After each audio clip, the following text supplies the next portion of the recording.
नमस्कार साथियों, गांव की चौपाल में आप सभी का स्वागत है। आज मैं बात करूंगा पश्चिमी उत्तर प्रदेश की 8 लोकसभा सीटों पर 19 अप्रैल को प्रथम चरण में मतदान होना है, जिसमें एक सीट पीलीभीत लोकसभा सीट भी है। तो मैं चर्चा करूंगा पीलीभीत लोकसभा सीट पर। पीलीभीत लोकसभा सीट का जाति समीकरण हम समझने की कोशिश करेंगे, तो वहीं हम ये भी जानने की कोशिश करेंगे कि यहाँ पर कौन प्रत्याशी कितने समय से जीतता आ रहा है। तो इस बात पर विस्तार से चर्चा करेंगे और ये भी जानने की कोशिश करेंगे किस पार्टी ने यहाँ किसे अपना उम्मीदवार बनाया है। तो सबसे पहले मैं आपको ये बता दूं, यहाँ पर गांधी परिवार का कब्जा रहा है। आपने नाम सुना होगा, गांधी परिवार का कब्जा रायबरेली और अमेठी पर ही नहीं, बल्कि पीलीभीत पर भी मेनका गांधी करीब 5 बार से सांसद चुनी गई है।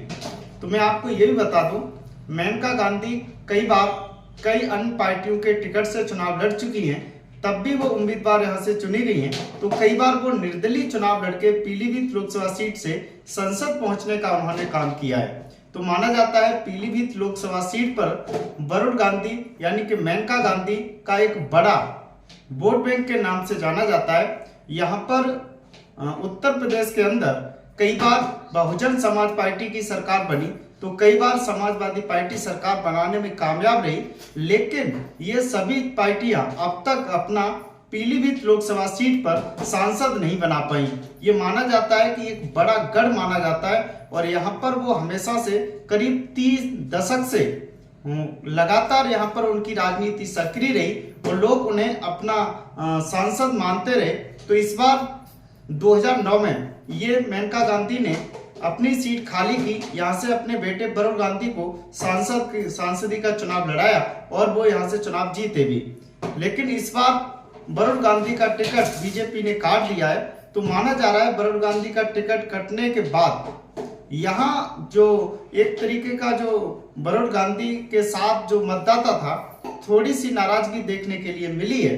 तो सबसे बड़ी बात मैं ये भी बता दूं, पीलीभीत लोकसभा सीट का जाति समीकरण क्या है। यहाँ पर मुस्लिम मतदाता की आबादी जनसंख्या काफी है और उसके करीब 4.5 लाख के आसपास मानी जाती है। मैं ये भी बता दूं, पीलीभीत लोकसभा सीट का जाति समीकरण क्या है। यहाँ पर मुस्लिम मतदाता की आबादी जनसंख्या काफी है और उसके करीब 4.5 लाख के आसपास मानी जाती है।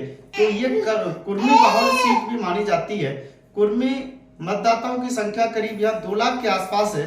तो यहाँ ब्राह्मण मतदाता की संख्या भी काफी ठीक ठाक है, 1 लाख के आसपास जानी जाती है। तो यहाँ पर सिंधी और पंजाबी वोटरों की संख्या भी ठीक ठाक मानी जाती है, करीब 70-80 हजार वोट के आसपास है। तो मैं आपको ये भी बता दूं, ये सीट इसलिए भी रहती है कि यहाँ पर मेनका गांधी की जो राजनीति है वो लगातार सक्रिय रही, लेकिन इस बार जितिन प्रसाद को बीजेपी ने उम्मीदवार बनाया है। माना जाता है कि जितिन प्रसाद पीलीभीत से सटा हुआ जिला शाजापुर है, उस शाजापुर से आते हैं।